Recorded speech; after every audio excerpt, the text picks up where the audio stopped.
Hello, everyone. Welcome to IMAGI-NATION TV. Good morning, Africa. Good evening, Australia. Good day, world. This is episode 75, featuring a keynote on the theme, The Gift of Time. My name is Ben, and I will be your host for today. Co-hosting with me is Maddie. Maddie, you want to say hi?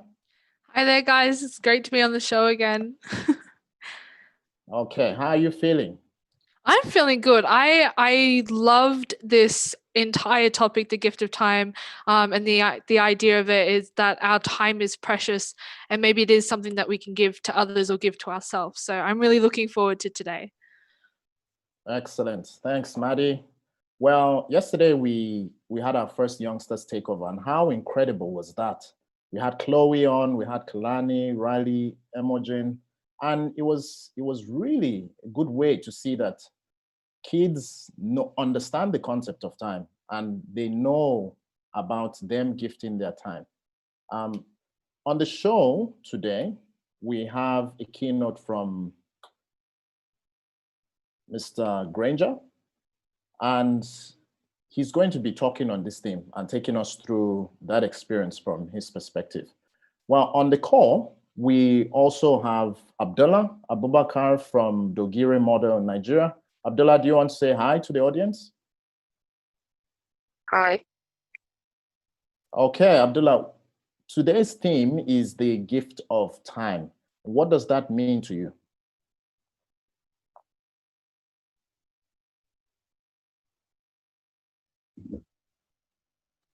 It means the gift of time means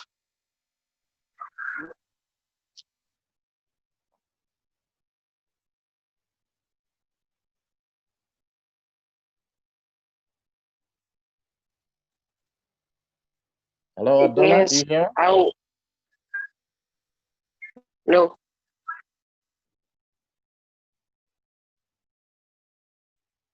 Okay, just tell me in 2 words. What do you think gifting your time means to you?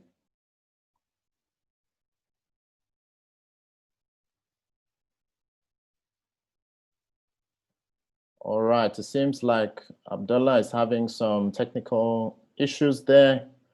We'll keep it going. Do we have Watmon Regan on the call? Watmon is from Tropical High in Uganda.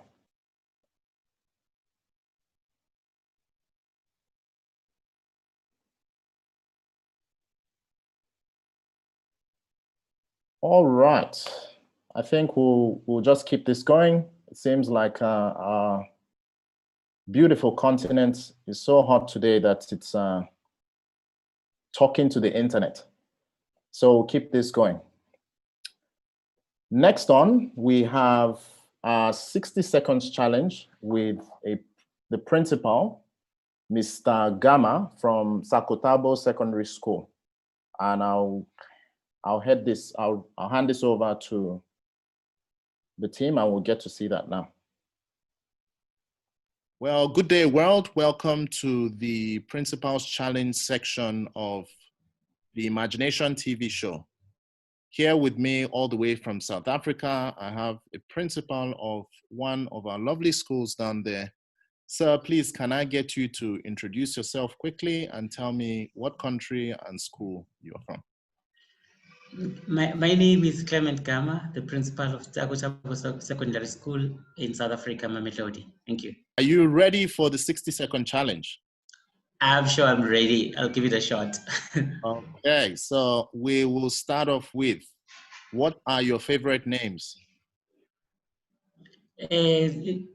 African names. Bongani would be one of my favorite names. Skumbuzo would be my other favorite name. Okay. What is freedom to you? Freedom is being able to do what you want to do when you want to do it. Okay. Who is your hero of fiction? Hero of fiction. I would go with the kid is Superman. What quality do you most value in people? Honesty, integrity, and openness. What is your favorite occupation? Occupation. Yes. I'm actually into the legal fraternity these days, so I'm reading a lot of legal books. So I would say the law. What is your secret power? Secret Power. power. I would go for intuition. You know, being able to. Intuition. Yeah, intuition. Yeah, just when you meet people, Alright. you can kind of tell if they're good or bad. Okay, thank you very much. Your 60 seconds challenge is up and you did very Oh. well. Thank you. Oh, for thank you very much. participating.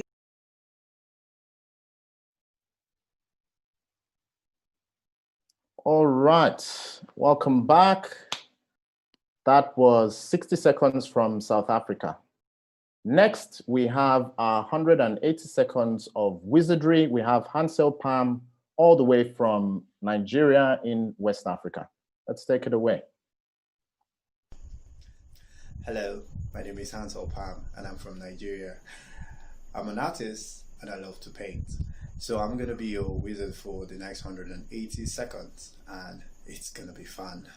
So I started painting when I was a little kid and I have always had passion for painting.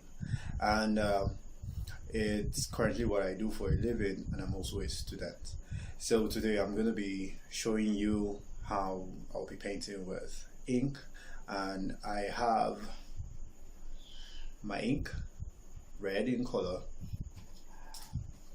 I have my silver brushes and my pencil for the sketch. And my best item, the masking fluid.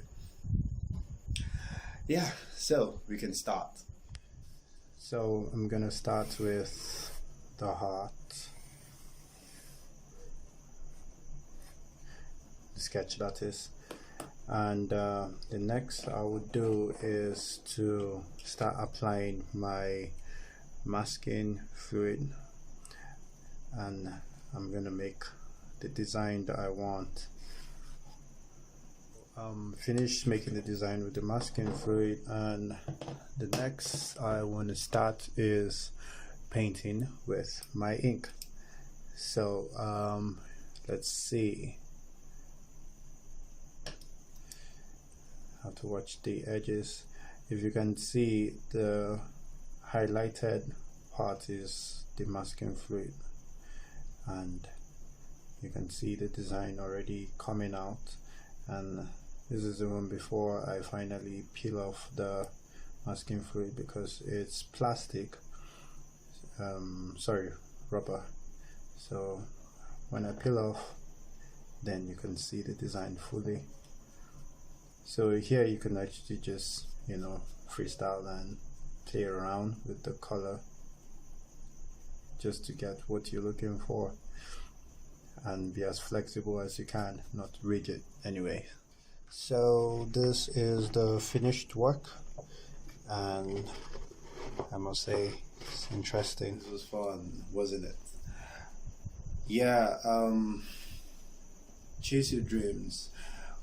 No matter how bizarre it might seem, whether it's painting, whether it's sports, whether it's music, whether it's something crazy, you know, don't let anyone stop you from being who you want to be in life.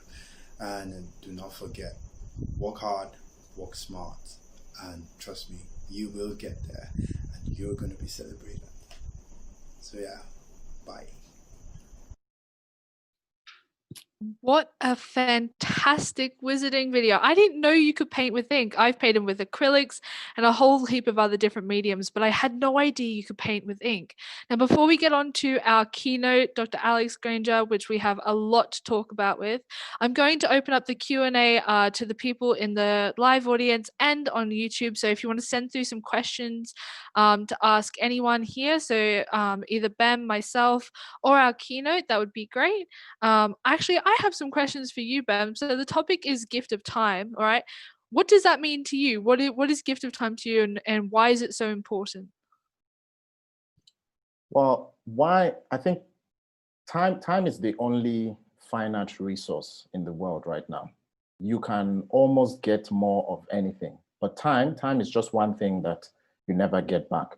So for me, gifting my time kind of means everything. Impacting people's lives, whether it's getting a coffee for someone, spending 5 minutes to chat to them to brighten up their day, or just anything. It's time you never get back. So I'm kind of conscious about how I spend it, and I've loved how I've lived it the past 10 years. I've been a bit generous. As you get older, you sort of are more conscious about this, but that's the beauty of time and connecting as humans. That's beautiful. And my last question to you before we move on to our keynote is, what's your favorite way to gift time? What's your absolute favorite way to gift time? Well, it's in volunteering and being a mentor. And mentoring in the sense that we are both learning, we're both sharing experiences. I've learned so much from youngsters I've worked with. And it's been amazing how a lot of what they've shared with me and a lot of what I've gotten through with them has shaped part of who I am today. Take, for example, Drew. I met Drew a few years ago, sometime in 2013, and today he's doing exciting things. But yeah, he was teaching me, he was a science student, and I was art. So I'll just come there and he'll teach me, and it broadened my way of thinking and knowing that we have something special. The more we gift, the more we get. And that's what it has been for me. That's beautiful, Ben. We just have one question coming in from the comment section, and it's, what is it like running AIM in Nigeria? And then we'll pass on to our keynote. Right, it's organized chaos, I'll say that. Because I got here after having left the country for about 11 years. And I was surprised at the love this received instantly. I mean, I wasn't very polite about going about it. I just got on every door and pitched it to them. The people who were on board, we got on and it just went straight to rocking it. So today, I'm very happy with the level of engagement we have, and we look to grow this much, much more. That's fantastic. Thank you for that, Bem. So I'm going to pass on to our keynote now, Dr. Alex Granger, an international speaker and think shifter. And before we even had jumped on, I would say he's a comedian as well. Great fun to talk to. I'll hand it over to you, Doctor. Awesome. And a very good morning to all of you, and welcome to the session titled Gift of Time. And in our short time together, I really want to share four key ideas. But before we get there, I need to psych myself up. I need to get a bit excited about what I'm about to share. So I have an introduction video that is designed for me. It's designed for me to get my thoughts and to shift my mind into the right space. But if you like it, hey, who am I to stop you from enjoying this video? So enjoy. He is exceptional. An international speaker, think shifter, author, and co-founder of Twice Blue. Maybe an African hero, but his story and his appeal are universal. I know this personally. He specializes in leadership,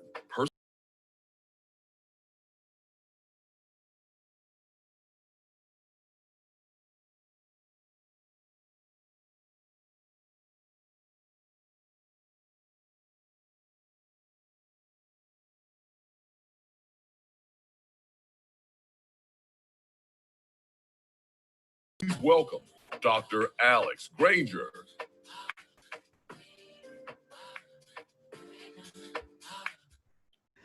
Thank you. Oh, I feel so much better already. By the way, those of you who are connecting around the world, if you're not familiar with South African music, that was a genre of music called Amapiano. Amapiano, very popular here in South Africa. So today's topic, as we've already heard, is on the gift of time, the gift of time. And, you know, I was just thinking about this topic and I was like, wow, you know, it is such a precious gift. It is such a precious gift. And when I was thinking about it, I began to realize that there are so many idioms and expressions that express time. I just listed 28 here. I'm not going to go through them, but a devil of a time, you know, a legend in one's own time, the race against time, a stitch in time. Time passes by so quickly. Do you have time? This is a bad time for me right now. And if you think of the time that we live in right now with COVID-19 devastating our world, bringing everything to a halt, it is almost a reminder to us that we need to really value the time that we have while we breathe, while we live, the connections that we have. And so it's really great to actually talk about time this morning. I'm actually reminded by Harvey Mackay's statement where he says, time is free, but it's priceless. You can't own it, but you can use it. You can't keep it, but you can spend it. Once you've lost it, you can never get it back. Isn't that profound? That time is free, and yet once you've spent it, you can't get it back.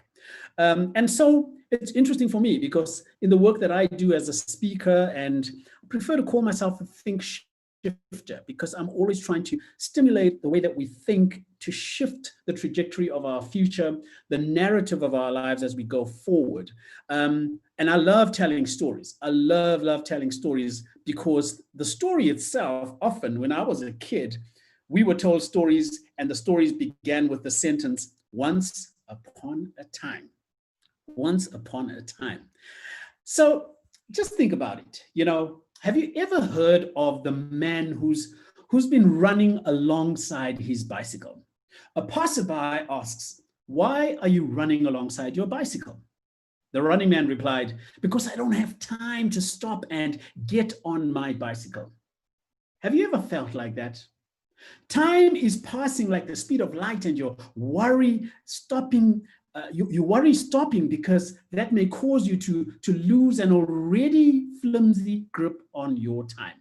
It's a horrible feeling which leaves you unmotivated, frustrated, and even tired. And unchecked, this could affect your physical and emotional health. My interest in time management began many years ago. At that time, I not only felt like the running man or the running woman in our example, I was actually acting like that. There were continuous deadlines, projects, talks, duties, which enveloped me. And I was like, I was falling, arms flapping, whilst having pieces of paper suspended in midair, if you will, in slow motion, just around me. And I was doing my best to gain balance, but unsuccessful in keeping control. And it left me tired, frustrated, and burnt out. That's real life, guys, burnout.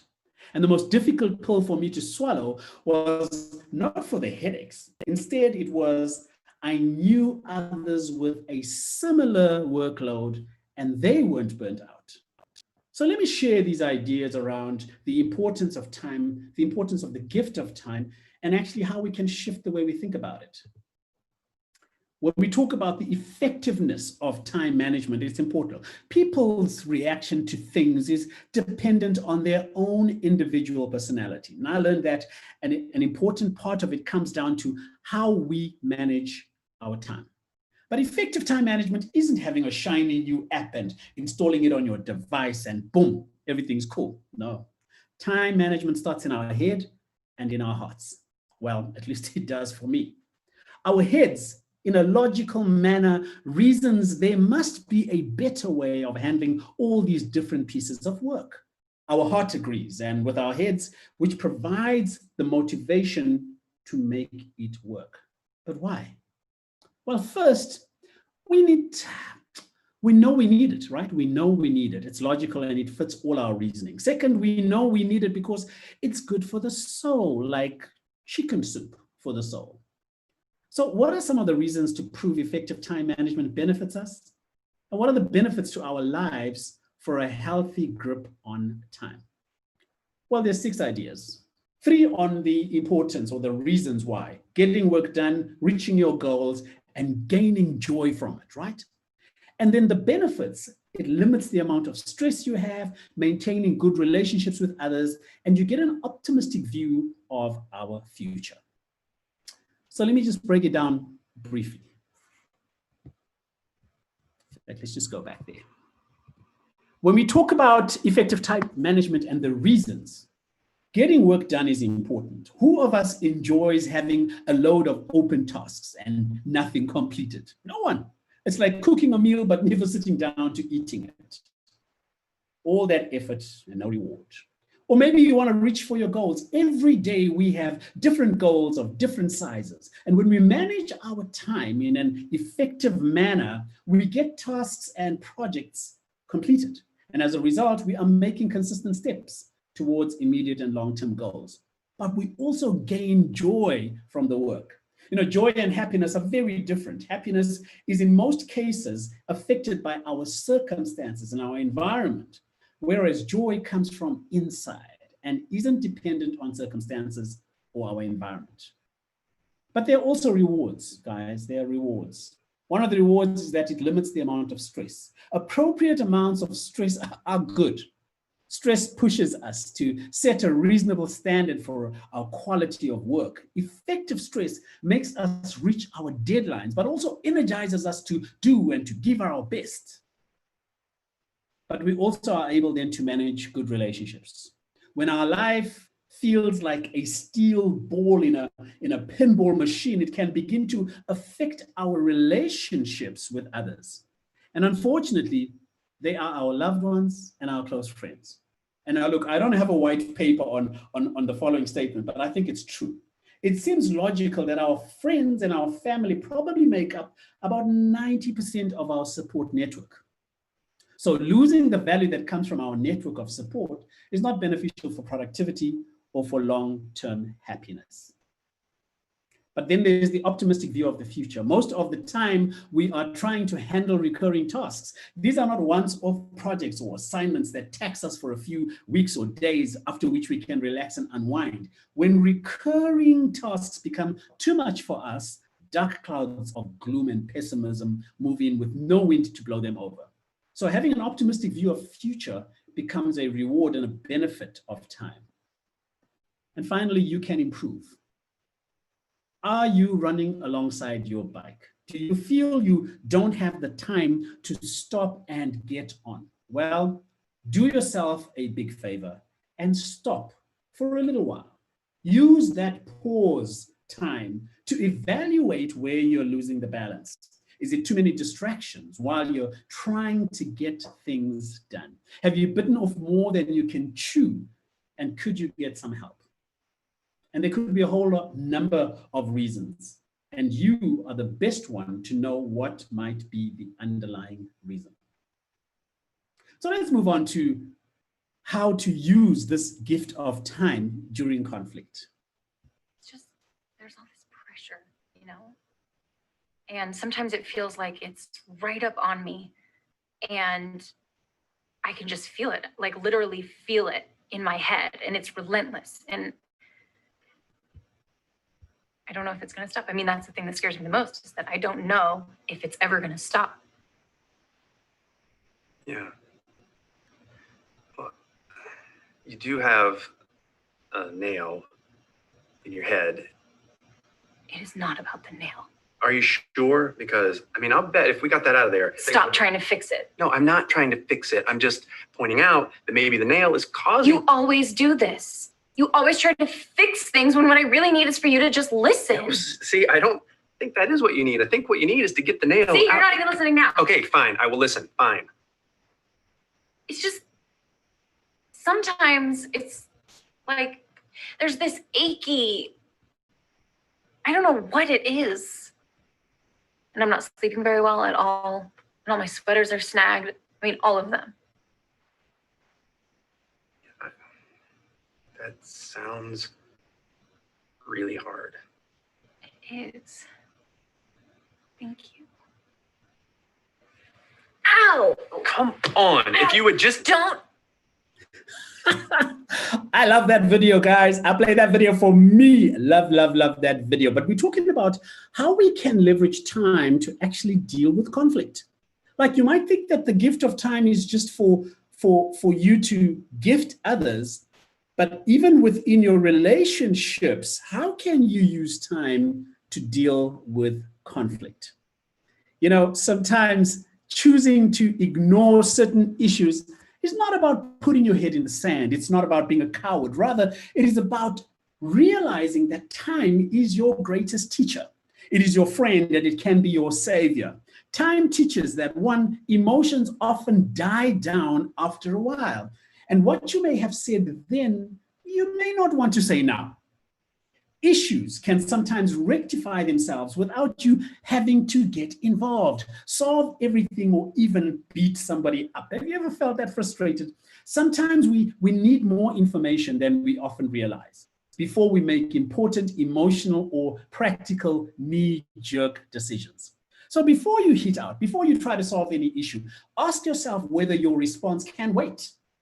I've learned that sometimes I sleep on situations, wake up in the morning with a more rational thinking, and boom, I make smarter decisions. Learning to control your reactions, learning patience, and remembering the gift of time is often crucial. But why, Alex? Why? Well, because this can be the difference between life and death, between a constructive or a destructive outcome, between the end of a relationship or friendship, and possibly even the end of your job or your career.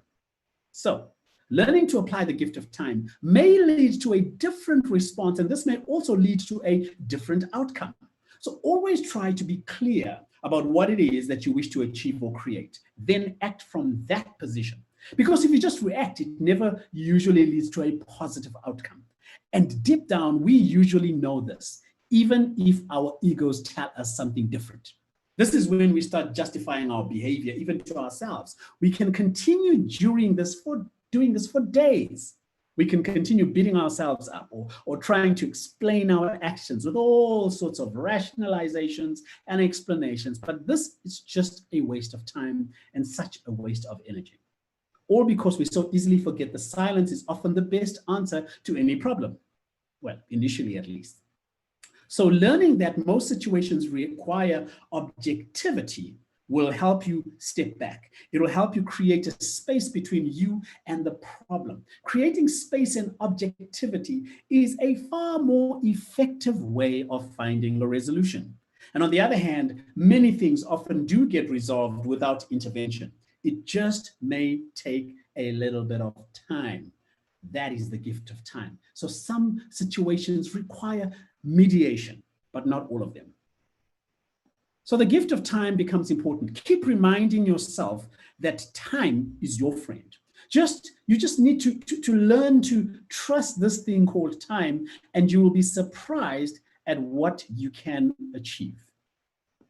So let's talk about the gift of time passing on.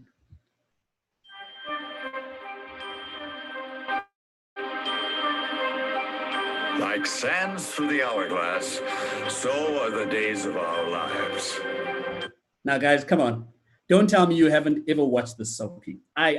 Listen, we grew up on The Bold and the Beautiful. Like literally, this was it. I'm in South Africa now. I watch local soapies. And for those of you who are connecting from South Africa, man, guys, we know we're talking about The River, Komora, Isibaya, The Queen, Uzalo, all those beautiful soapies that are created right here in our beautiful country. And I thought, wow, that would be a great illustration just to make us realize the gift of passing, the time, gift of time passing. Right, gift of time passing. Now, we've often heard the phrase that time heals all wounds, right? You've heard that. And although I have my personal misgivings with the expression, time passing is a gift for us all to realize. Experience is the best educator. We don't learn anything without experience. And we don't learn any skill without putting ourselves out there and being baptized by fire. But you cannot experience or cannot have an experience without the gift of time. Time passing has the power to heal some wounds. You know, I've had the wounds of the past taken away from me, but not completely healed, just by the act of time healing. Time is a prerequisite, but not completely healed. It's not the only factor. Just because a wound hurts less doesn't mean a scar isn't there. And that scar might always be there. So it's the same with emotional wounds. Some things, whether it's the death of a loved one or the breakup of the person that you really loved and thought was the love of your life, being reminded is enough, enough of those wounds, and being forced to touch those scars, even though they're invisible, is still painful. So how does this relate, you may be asking, to the gift of time? Well, the gift of time passing is that we have life-fulfilling experiences to accompany that time. Now, during the holiday season, for example, the recollection of those experiences can be sweet, but it can also be very, very painful. Jim Rohn, the late motivational speaker, he told us this powerful thing. He says, life is not just the passing of time. Life is the collection of experiences and their intensity. So it's important not to just wake up every day looking at the clock, going through the motions until it's time to go to bed. Take time to reflect. Take time to express gratitude and to pray. Like philosopher Soren Kierkegaard once said, he says, life can only be understood backwards. So we need times like now to understand what just happened in our lives, in our friendships, in our relationships, and in our families. But it must be lived forwards. It must be lived forwards is the second part of that quote. So the gift of time passing must be managed carefully for each of us. We must take time to understand life backwards, right? It's a careful balance that looks very different for all of us. Time will pass. Life will be experienced, and sometimes it can feel like we're going in circles and not improving, making the same mistakes over and over again. But like I abide by Yeats's great spiral staircase analogy, you might be aware of it. He says, we're always going around, but up the staircase, but we have to go around to go up to the top. Time lends way to forgiveness. We see a lot of the grudges of the past as petty, insignificant, and just let them go. I mean, I remember growing up, I had a grudge with my aunt because she had a fight with my dad. Then my dad passed away, and we never spoke with my aunt for 20 years until I made that call. And when I looked back, I realized how petty the issue was. And I went and I made peace with my aunt before she passed on last year. And so like the cycle between suffering and endurance, character and hope, there is a cycle between time passing that leads to experience that later leads to wisdom. So it's okay. It's okay that you don't have the wisdom about your current situation. It's okay that you make a lot of mistakes. You don't have the gift of hindsight that gives you the wisdom. So although it's easier preached than practiced, easier said than done, go easy on yourself. You don't have the gift of time passing. Feel everything you're going through, experience it from the pain to the joy, and take some time to also understand life backwards. Finally, let's live in the moment. Look at this picture, guys. Look at that cute old lady. In this photo, she's looking at the stars as they arrive for a movie premiere. And while others rush to post photos, take out their cameras and their phones, she was able to soak in the entire experience. What has happened to people? I realized before that many people are mostly all the time looking at their phones and stopped to socialize in the real world. But now I realize that the world is going crazy. And sometimes I do the same thing. I start looking at my phone while I'm in a train or even walking in the street, or even sometimes, God forbid, when I'm driving. So maybe I am the part of this crazy world. Maybe I am insane also. This new generation of modern people made me feel awful. Your life will pass you by. Your life will pass you by. I generally take pictures of moments, and after a few years, I will be able to relive that moment again and again, to remember every detail about that situation. when I took that photo, just from seeing those pictures. Whether I'm in Brazil walking on Copacabana Beach or in Dubai at Jumeirah Beach, it doesn't matter whether I'm in Thailand or whether I'm in my favorite spot in the world, the Victoria Falls in Zim. I begin to appreciate the time that I have to experience, to live in that moment. That picture doesn't need to be perfect. And almost all of them aren't. I will not share that photo on Facebook. I will not do anything with that photo. I just want to have an opportunity to see it a few decades afterwards and get a flashback of memories. But after I take a photo, this is what I'm trying to do. I'm trying to not use my phone. I'm trying to talk with other people. I'm trying to be present. I'm trying to live in the moment, trying to experience every moment of my life before it passes. I'm trying to live in the moment, having this gift of time. I don't know what you're doing with your gift of time, the availability of this limited resource. I want to play you a video now called The Museum of Procrastination. And then I have a gift for you. I have a gift for you that I want to share. And then I'm going to close off by singing. I do it, guys. I'm going to sing for you. But let's watch The Museum of Procrastination.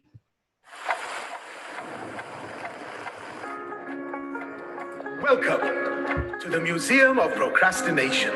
This is where we honor good intentions that never fully materialized. Follow me, please. The gym membership section.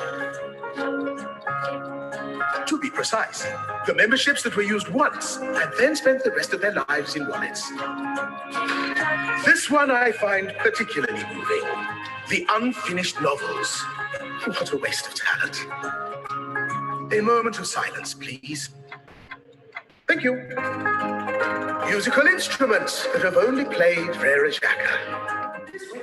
Millions of ideas, inventions, eureka moments. Some could revolutionize the way we live our lives. Or peel oranges. Procrastination, guys. You've heard me now sharing a few ideas around the concept of the gift of time. It is a gift. And the importance of a gift is that when you receive it, yours is to give it away. What are you doing with your talents, with your gifts, with the time that you have to better this world? What impact are you having on this world? Or are you procrastinating? Perhaps you've started writing that book and you kind of put it down a few months ago and you were depressed. I'm saying to you, you have the gift of time available to you right now. Get back to that book. Perhaps you started that hobby and you kind of parked it a while ago. Rekindle it. Maybe you were playing piano years ago. You were learning how to play the orchestra or whatever it was that you were doing. What are you doing with it now? Have you procrastinated? Have you parked it away? I want to remind you that the gift of time is important and it is within your hands to re-engage and to reactivate it. My gift to you this morning as young people throughout the world is a book I wrote recently during lockdown. It's entitled The Orchestra Within, and I'm going to share this with the team at IMAGI-NATION TV, and whoever wants a copy, guys, it's free. It's a PDF. It's a quick read. It's about 11,000 words. It's 11 chapters, and I think it will, fundamentally make a huge difference in your lives. And I'm dealing with peer pressure, personal identity, substance abuse, how to find ways to look for employment. You have the time right now, if you're on lockdown, wherever you are in the world, to read this book. It will take you about an hour. So I want to close by singing you a beautiful song by Beyonce, a song from her last that album. I don't know how she was able to do it while the movie was coming out, but the song is not a popular song. It's called Bigger. And I'm not going to sing the whole song. I'm just going to sing about a few phrases here and there. And I hope you listen carefully to the words because I think they're really powerful, where she's talking about just how big you are and how you can use your gift to make the world better. I don't have a backtrack, so I'm singing it a cappella. This is not idle, so please don't judge me, but I hope you enjoy at least the words. Here we go. If you feel insignificant, You better think again, better wake up, because you're part of something way bigger. You're part of something way bigger, not just a speck in the universe, not just some words in the Bible verse. You are the living word. You're part of something way bigger, bigger than you, bigger than we, bigger than the picture they framed us to see. But now we see it. And it ain't no secret, no. Understand the truth about that question in your soul. Look up, don't look down, and watch the answers unfold. Life is your birthright, they hid that in the fine print. Take the pen and rewrite it. Step out your estimate. Step in your essence and know that you're excellent. Rise. The Spirit is teaching. No, I'm not just preaching. I'm taking my own advice. And that's my message for you this morning. May God bless each and every one of you. Thank you. Wow. Just wow. What a special gifting of time we've had this morning. I'm just going to engage with the audience a little bit here. Time, from Maddie, time is your greatest teacher. And Nadi is saying, even losing time is also a learning opportunity. Dr. Granger, you have definitely taken us on quite the journey this morning. You've sang, you've spoken, you've theorized, you've philosophized. And I just want to ask you, what is one way you spend your time every day, or something you do every day with your time that young people could learn from? Thanks, Bim. I must tell you guys, I'm very deliberate with my time, very deliberate. And when you say, what do you do with your time? What I do with my time every single day is that the day before, I plan the day that will follow. Before I go to sleep, I prime my mind and I plan for my day. I visualize what's going to happen. I visualize exactly how it will unfold. I open my thinking to what will come my way. And so in the reality of the day, when I wake up, I make sure that I step into the vision that I've already created the night before. I step into it and I actualize everything. From working out in the morning, having my green smoothie, catching up on the news, and then getting into what I call an insane work ethic mode. I begin to work, and ultimately, I believe I'm making a difference to the people that I touch on a daily basis. So I'm very deliberate about it. Fantastic. Thank you for sharing that. Abdullah, do we have you on?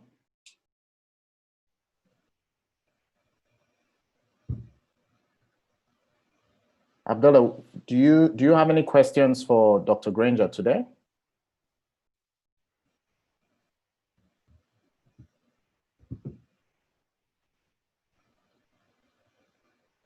All right, while we're waiting for Abdullah to connect, Maddie, how are you feeling about today? How, like, you've just listened to half an hour of a gift of time. What are your feelings? What are your thoughts?